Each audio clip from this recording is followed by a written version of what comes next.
The fighting in West Asia has intensified after nearly a week-long pause. The US military completed its latest wave of strikes against Iran after Tehran targeted American bases in Jordan. But despite the flare-up in fighting, mediators claim that negotiations are ongoing.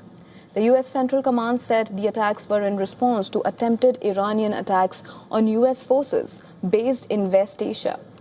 The US strikes came after Iran confirmed that it had fired ballistic missiles at US troops in Jordan. CENTCOM said all of the missiles were intercepted.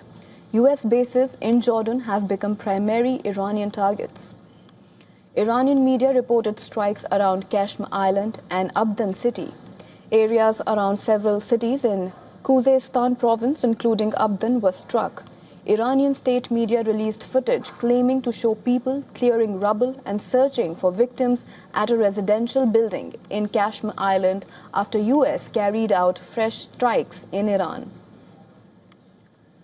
Hours after the US strikes, Jordan's military said its air defenses shot down 5 missiles coming from Iran that targeted the kingdom's territory. The strikes and counterstrikes are part of a familiar playbook. Washington ramps up military strikes while Tehran retaliates against American assets and regional allies. Meanwhile, periodic military stand-downs, such as recent temporary halts in bombing campaigns, are enacted by leadership to give diplomacy some space through mediators. Even on Thursday, as hostilities resumed, mediator Pakistan confirmed that negotiations between the US and Iran were ongoing. Analysts believe that each side is using attacks and defense maneuvers to show strength, believing that battlefield momentum or successful defense brings better terms at the negotiating table.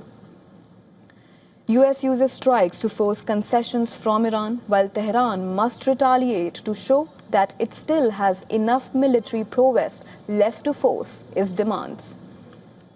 Iran has also tightened its grip on global energy shipping, using Houthi forces to choke off key maritime routes in Bab al-Mandeb. It is also holding on its biggest leverage, the control of Strait of Hormuz. On Thursday, Iran's Revolutionary Guard said 2 oil tankers attempting to transit the strait with US support turned back after one of them caught fire. Iran has kept control of the Hormuz since the outbreak of the war.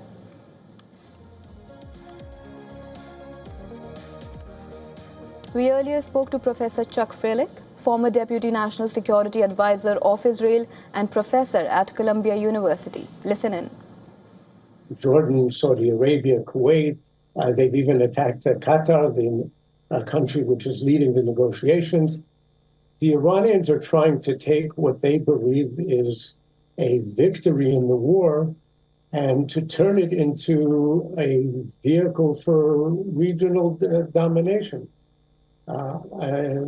And the countries in the region are quite concerned. I mean, they are trying to make nice to the Iranians.